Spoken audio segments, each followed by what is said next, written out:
So hello everyone, my name is Abhishek Kumar Shukla and I am a student of BIT Sindri, and today I am going to teach you JEE chemistry, and the topic will be chemical bonding. In this topic I am going to cover all the theories related to chemical bonding and basic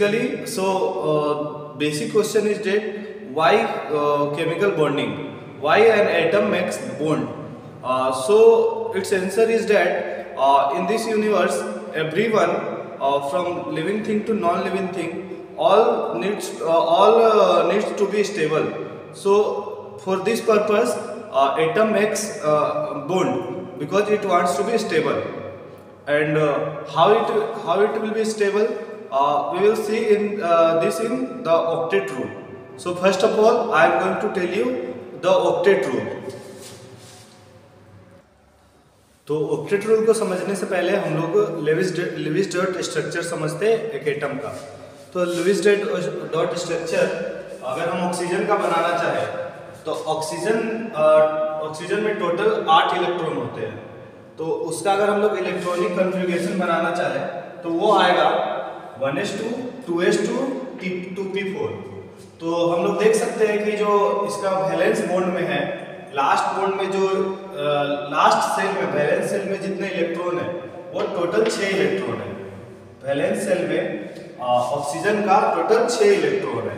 तो हम लोग क्या करेंगे कि जो 6 electron है उसको हम लोग ऐसे सजाएंगे। ऑक्सीजन बीच में रहेगा, उसके ऊपर में दो इलेक्ट्रॉन और यहाँ 2 इलेक्ट्रॉन। तो ये हो गया ऑक्सीजन का लेविस डॉट स्ट्रक्चर। सेम हम लोग अभी नाइट्रोजन का करेंगे। तो नाइट्रोजन का टोटल होता है 7 इलेक्ट्रॉन। नाइट्रोजन एटम के पास 7 इलेक्ट्रॉन्स होते हैं और उसका जो इलेक्ट्रॉनिक कॉन्फ़िगरेशन होता है वो होता है 1s2 2s2 2p3। तो हम लोग देख सकते हैं कि जो सेकेंड सेल में है, जो वैलेंस सेल में इसके टोटल 5 इलेक्ट्रॉन है। तो 5 इलेक्ट्रॉन को हम लोग नाइट्रोजन का लेविस डॉट स्ट्रक्चर बनाने के लिए 5 इलेक्ट्रॉन यूज करेंगे। वो हम लोग ऐसे यूज करेंगे, दो इलेक्ट्रॉन ऊपर 3 इलेक्ट्रॉन साइड में। तो ये हो गया लेविस डॉट स्ट्रक्चर। अब हम लोग आते हैं ऑक्टेट रूल पर। तो ऑक्टेट रूल क्या कहता है? ऑक्टेट रूल कहता है कि कोई भी एटम को उसके वैलेंस सेल में 8 इलेक्ट्रॉन हो तो वो स्टेबल हो जाए, क्योंकि वो जो नोबल गैस है, जो इनर्ट गैस है, उसका कन्फिग्रेशन वो लोग को मिल जाता है, इसीलिए वो स्टेबल हो जाते हैं। बट ये हाइड्रोजन और हीलियम के केस में नहीं है। हाइड्रोजन के केस में ये क्यों नहीं है? क्योंकि हाइड्रोजन हीलियम का इलेक्ट्रॉनिक कन्फिग्रेशन अचीव करना चाहता है। हाइड्रोजन के पास 1 इलेक्ट्रॉन है, तो ये एक और इलेक्ट्रॉन लेकर हीलियम का इलेक्ट्रॉनिक कन्फिग्रेशन अचीव कर लेगा। जिसके पास 2 इलेक्ट्रॉन है फिर भी वो स्टेबल है, ये हीलियम में इनर्ट गैस है। तो हाइड्रोजन क्या करता है? 2 इलेक्ट्रॉन, हाइड्रोजन को सिर्फ 2 इलेक्ट्रॉन चाहिए। बाद बाकी के एटम जैसे कि फ्लोरीन, नाइट्रोजन, ऑक्सीजन, इस सब सारे को 8 इलेक्ट्रॉन चाहिए। 8 इलेक्ट्रॉन वैलेंस सेल में जब तक नहीं मिलेंगे तब तक ये स्टेबल नहीं हो पाएंगे। देयरफॉर ये एटम बॉन्ड बनाते हैं, जिससे ताकि इनके पास तो खुद का नाइट्रोजन का हम लोग लेविस डॉट स्ट्रक्चर देखे थे, तो उसके पास वैलेंस सेल में सिर्फ 5 इलेक्ट्रॉन थे। तो इसको और कितने चाहिए? 3 इलेक्ट्रॉन और चाहिए। तो इसीलिए ये बॉन्ड बनाते हैं। अब हम लोग देखते हैं कि डिफरेंट टाइप ऑफ बॉन्ड कैसे बॉन्ड बनाते हैं, कि क्या डिफरेंट टाइप ऑफ बॉन्ड्स होते हैं। So now we will talk about the different type of bonds. तो डिफरेंट टाइप ऑफ बॉन्ड्स क्या होते हैं? पहला होता है आयोनिक बॉन्ड,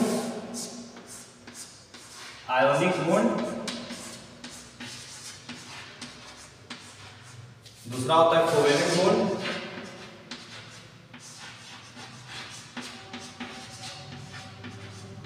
और तीसरा होता है कोऑर्डिनेट बॉन्ड।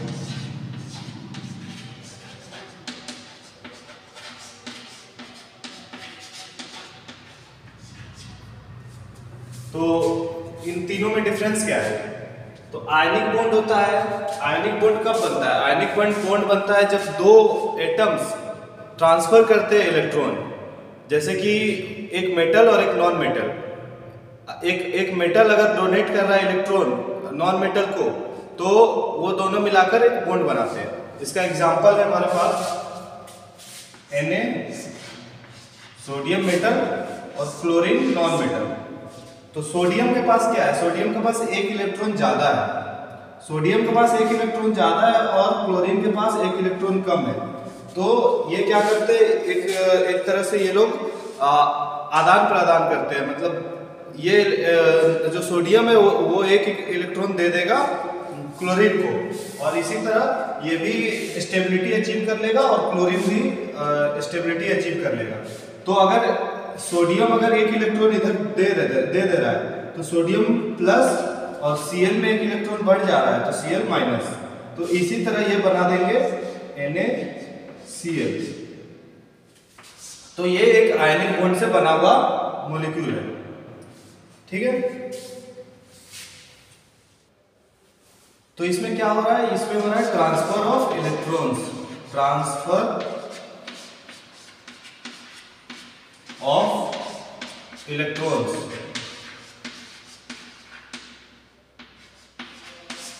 अब बात करते हैं कोवेलेंट बॉन्ड का।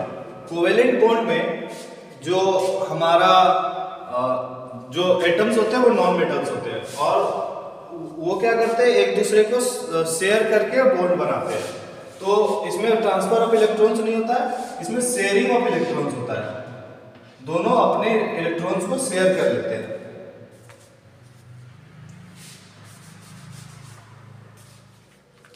तो यहां बॉन्ड बनता है शेयरिंग ऑफ इलेक्ट्रॉन से, शेयरिंग ऑफ इलेक्ट्रॉन्स।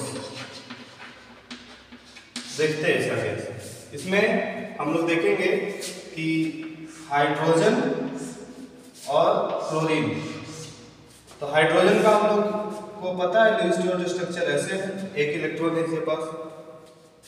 क्लोरीन का हम लोग देख लेते हैं। क्लोरीन का होता है 7 इलेक्ट्रॉन वैलेंस में, तो 1 2 3 4 5 6 और 1 7, ठीक है। तो अब देखिए इसके पास एक इलेक्ट्रॉन है, इसके पास 7 इलेक्ट्रॉन है। इसको एक इलेक्ट्रॉन चाहिए हीलियम का इलेक्ट्रॉनिक कॉन्फ़िगरेशन अचीव करने के लिए, इसको क्लोरीन को चाहिए 8 इलेक्ट्रॉन अपना वैलेंस शेल में। तो दोनों क्या करेंगे, ये जो इलेक्ट्रॉन है और ये इलेक्ट्रॉन दोनों को ये लोग शेयर कर लेंगे। जैसे ये शेयर किए तो हाइड्रोजन के पास 2 इलेक्ट्रॉन आ गया, तो हाइड्रोजन हीलियम का इलेक्ट्रॉनिक कॉन्फ़िगरेशन अचीव कर लिया और ये स्टेबल हो गया। और क्लोरीन क्या करेगा, ये वाला इलेक्ट्रॉन इससे शेयर कर देगा। तो ऐसे करके ये साझेदारी में बॉन्ड बना दिया, तो इसी को बोलेंगे हम लोग कोवेलेंट बॉन्ड। अब हम आते हैं कोऑर्डिनेट बॉन्ड में। कोऑर्डिनेट बॉन्ड में ना तो शेयरिंग ऑफ इलेक्ट्रॉन होता है ना ट्रांसफर ऑफ इलेक्ट्रॉन होता है। कोऑर्डिनेट बॉन्ड में होता है कि एक एटम अपना इलेक्ट्रॉन को डोनेट कर देगा। तो इसका एग्जांपल देखते हैं SO2 से, SO2। तो पहले सल्फर का लिखते हैं, सल्फर का होगा 6, 1 2 3 4 5 6, क्योंकि सल्फर के जो वैलेंस है उसमें 6 इलेक्ट्रॉन है, देयरफॉर इसका जो लेविस डॉट स्ट्रक्चर होगा वो ऐसे होगा। अब ऑक्सीजन का देखते हैं, ऑक्सीजन के भी वैलेंस शेल में 6 इलेक्ट्रॉन है, तो उसका भी लेविस डॉट स्ट्रक्चर कुछ ऐसा ही बनेगा, ठीक है। अब एक और वो है तो उसका लेविस डॉट स्ट्रक्चर कुछ ऐसा बनेगा, ऐसा करेंगे, ठीक है। तो अब देखिए यहाँ पे ये 6 इलेक्ट्रॉन है, इसका भी 6 इलेक्ट्रॉन है, इसको भी 2 इलेक्ट्रॉन का जरूरत है, इसको भी 2 इलेक्ट्रॉन का जरूरत है। तो ये क्या करेंगे, ये कोवेलेंट बॉन्ड बना देंगे, ये आराम से कोवेलेंट बॉन्ड बना दिया, ठीक है। अब दिक्कत कहाँ आती है, दिक्कत यहाँ आती है, ये तो 8 इलेक्ट्रॉन पहले से ही ले चुका है, इसका 2 इलेक्ट्रॉन लेके 8 इलेक्ट्रॉन ले चुका है, बट इसको इस ऑक्सीजन को भी अभी चाहिए 2 इलेक्ट्रॉन और चाहिए। तो ये क्या करेगा, ये जो 2 इलेक्ट्रॉन है, 2 इलेक्ट्रॉन को ये कोऑर्डिनेट कर देगा, मतलब डोनेट कर देगा। इस ऑक्सीजन को ये 2 इलेक्ट्रॉन ये डोनेट कर देगा और यहाँ बन जाएगा कोऑर्डिनेट बॉन्ड। क्या बन जाएगा, कोऑर्डिनेट बॉन्ड, ठीक है। यहाँ कोवेलेंट बॉन्ड बन गया शेयरिंग से, और यहाँ बन गया कोऑर्डिनेट बॉन्ड। ठीक है, तो इसको हम लोग रिप्रेजेंट कैसे करते हैं? ये हो गया मेरा कोवेलेंट बॉन्ड और सल्फर से ऑक्सीजन की तरफ एरो करता हुआ एक बॉन्ड, जिसको बोलेंगे कोऑर्डिनेट बॉन्ड। क्यों है इधर एरो कर रहा है? क्योंकि सल्फर 2 इलेक्ट्रॉन डोनेट कर रहा है ऑक्सीजन को, तो ये इसी को हम लोग बोलेंगे कोऑर्डिनेट बॉन्ड और इसको बोलेंगे कोवेलेंट बॉन्ड। तो हमारा जो आयनिक बॉन्ड, कोवेलेंट बॉन्ड और कोऑर्डिनेट बॉन्ड का कॉन्सेप्ट यही पे क्लियर होता है। लेकिन ऑक्टेट रूल का भी कुछ लिमिटेशन है। ऑक्टेट रूल का कुछ लिमिटेशन है, जैसे कि PCl5। तो हम लोग PCl5 का स्ट्रक्चर देखेंगे।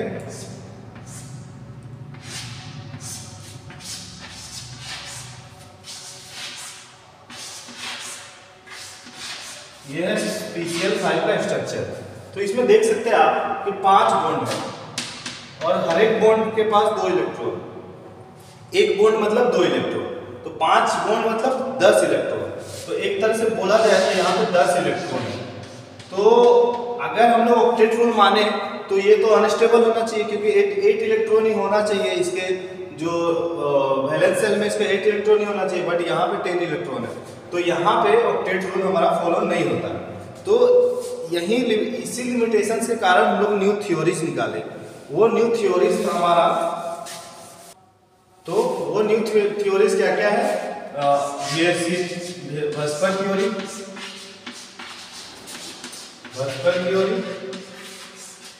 वैलेंस बॉन्ड थ्योरी और मॉलिक्यूलर ऑर्बिटल थ्योरी। ये न्यू थ्योरीज आया जो हमारा डिटरमाइन करता है। तो आज के टॉपिक में हम लोग वेस्पर थ्योरी और वैलेंस बॉन्ड थ्योरी नहीं पढ़ेंगे। हम लोग सिर्फ पढ़ेंगे molecular orbital theory. Molecular orbital theory बहुत ही इंपॉर्टेंट है, क्योंकि इससे हम लोग बॉन्ड ऑर्डर भी जान सकते हैं और पैरामैग्नेटिक, डायमैग्नेटिक ये सब भी जान सकते हैं। तो हम लोग आते हैं मॉलिक्यूलर ऑर्बिटल थ्योरी पर।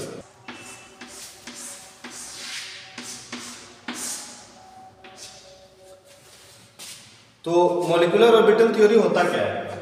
बेसिकली हम लोग कोई भी एटम का इलेक्ट्रॉनिक कॉन्फ़िगरेशन आसानी से लिख सकते हैं, अभी हम लोग ने सीखा।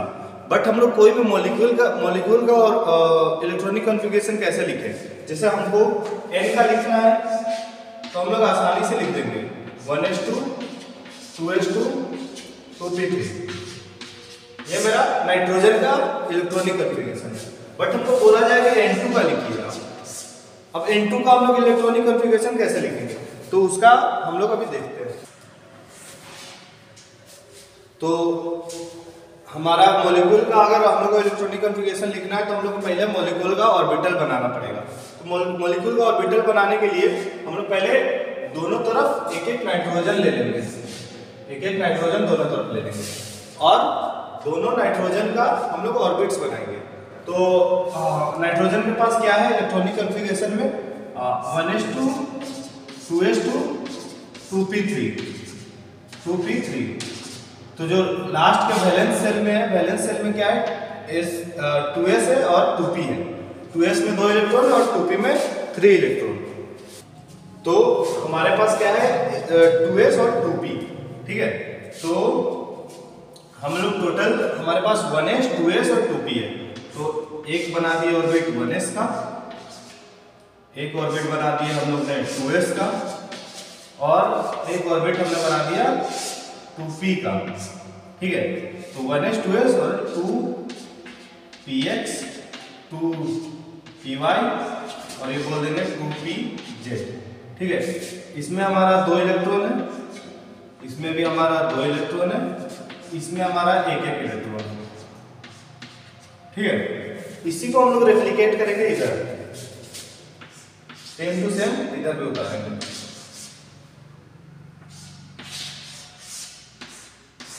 ठीक है, इसमें भी हमारा 2 इलेक्ट्रॉन,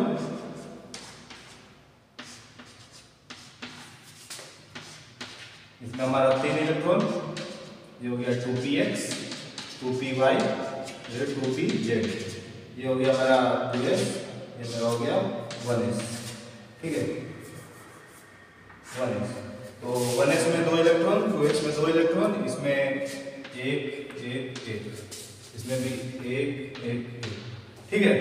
तो ये हम लोग दोनों तरफ हम लोगों ने नाइट्रोजन का ऑर्बिट बना लिया।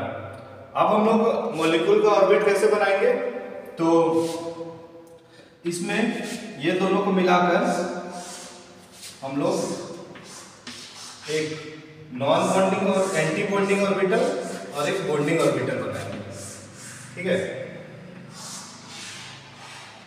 ये हो गया मेरा 1s स्टार,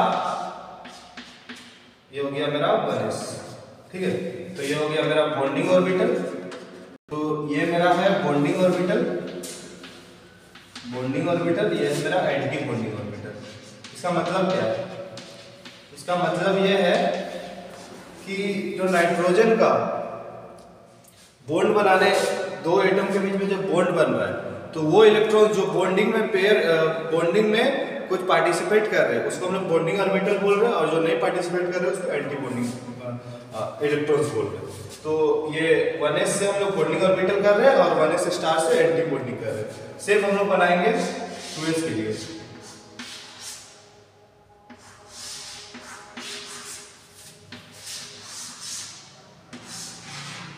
ठीक है।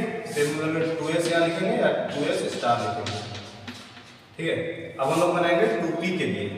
तो p में कितना ऑर्बिटल है, 1 2 3 4 5 6, तो हमारा यहाँ पे क्या रूल फॉलो होगा, 2 1 2 1, ठीक है। तो पहले हम लोग दो ऑर्बिटल बनाएंगे,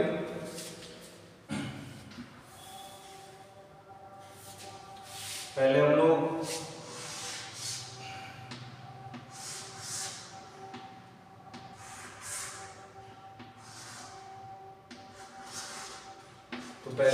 दो ऑर्बिटल बनाएंगे, 1 2, फिर हम लोग एक ऑर्बिटल बनाएंगे, फिर हम लोग दो ऑर्बिटल बनाएंगे, फिर हम लोग 1 ऑर्बिटल बनाएंगे, ठीक है। हो गया। अब क्या करेंगे, हमारा पूरा हर एक ऑर्बिटल हम लोगों ने बना लिया है। अब हम लोग नाम देंगे, तो हमारा इसका नाम हो जाएगा पाई px, इसका नाम हो जाएगा पाई py, ठीक है। ये पाई px स्टार, ये पाई py स्टार, ठीक है। और ये मेरा हो जाएगा सिग्मा p2pz, और ये हो जाएगा सिग्मा 2pz स्टार, ठीक है। तो अब हम लोग आते हैं, हमने सारा ऑर्बिटल्स बना लिया। अब हम लोग को देखिए, ये होता है यहाँ से, ये सबसे हाईएस्ट एनर्जी पे होता है, हाईएस्ट एनर्जी पे होता है ये ऑर्बिटल, और ये होता है इधर नीचे लोएस्ट एनर्जी। तो ऊपर से लेकर नीचे तक हाईएस्ट से लोएस्ट एनर्जी होता है, ठीक है। हाईएस्ट एनर्जी पे इसलिए होता है ताकि वो, इसलिए हाईएस्ट एनर्जी पे होता है, इसलिए यहाँ का इलेक्ट्रॉन्स एक्साइट करना चाहेंगे। तो अब क्या करते हैं, हम लोग इलेक्ट्रॉन भरना शुरू करते हैं। तो बेसिक रूल हम लोग याद रखेंगे, इलेक्ट्रॉन हम लोग लोवेस्ट एनर्जी से भरना चालू करते हैं। तो यहाँ देखिए, यहाँ 2 इलेक्ट्रॉन है, यहाँ भी 2 इलेक्ट्रॉन है, तो यहाँ पे 2 इलेक्ट्रॉन भर देंगे और यहाँ भी 2 इलेक्ट्रॉन भर देंगे, ठीक है। सेम यहाँ पर भी हम लोग 2 इलेक्ट्रॉन है और यहाँ 2 इलेक्ट्रॉन है। अब यहाँ पे देखिए, P में 3 इलेक्ट्रॉन इधर है, 3 इलेक्ट्रॉन इधर है, टोटल 6 इलेक्ट्रॉन है। तो 6 इलेक्ट्रॉन को हम लोग कैसे भरेंगे, नीचे से शुरू करेंगे। तो 1 इलेक्ट्रॉन यहाँ, 1 इलेक्ट्रॉन यहाँ, फिर 1 इलेक्ट्रॉन यहाँ, फिर 1 इलेक्ट्रॉन यहाँ, ठीक है। 4 इलेक्ट्रॉन होंगे और 2 इलेक्ट्रॉन बचा हुआ है, तो 2 इलेक्ट्रॉन को हम लोग यहाँ भर देंगे। लोएस्ट से हाईएस्ट ऑर्डर में हम लोग भरते जाएंगे। तो अब हम लोग लिखेंगे N2 का इलेक्ट्रॉनिक कॉन्फ़िगरेशन, N2 का इलेक्ट्रॉनिक कॉन्फ़िगरेशन यहाँ से देख के लिखेंगे, ठीक है। N2 इलेक्ट्रॉनिक कॉन्फ़िगरेशन,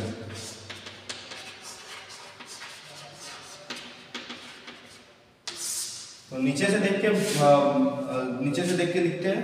पहला आ गया मेरा 1s2, फिर मेरा आ गया 1s स्टार 2, 1s स्टार 2, ठीक है। फिर मेरा आ गया 2s 2, फिर मेरा आ गया 2s star to 2s star to, फिर मेरा आया 2px 2py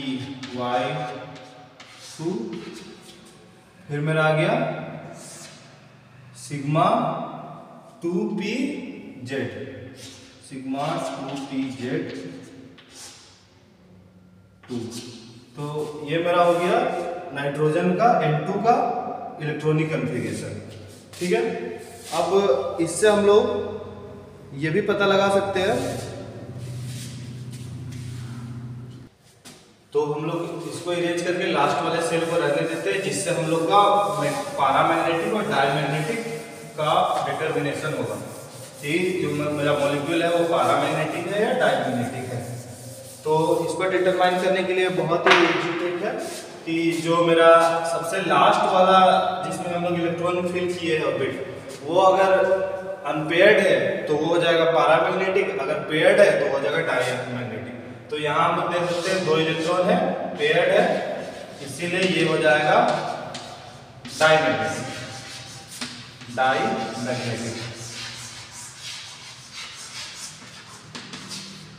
ठीक है, अगर ये अनपेयर्ड रहता मतलब सिर्फ एक इलेक्ट्रॉन रहता,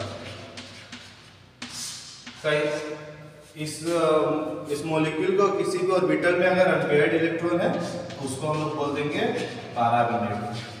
किसी भी मॉलिक्यूल के किसी भी ऑर्बिटल में अगर अनपेयर्ड इलेक्ट्रॉन है तो उसको बोल देंगे पैरामैग्नेटिक मॉलिक्यूल। ठीक है,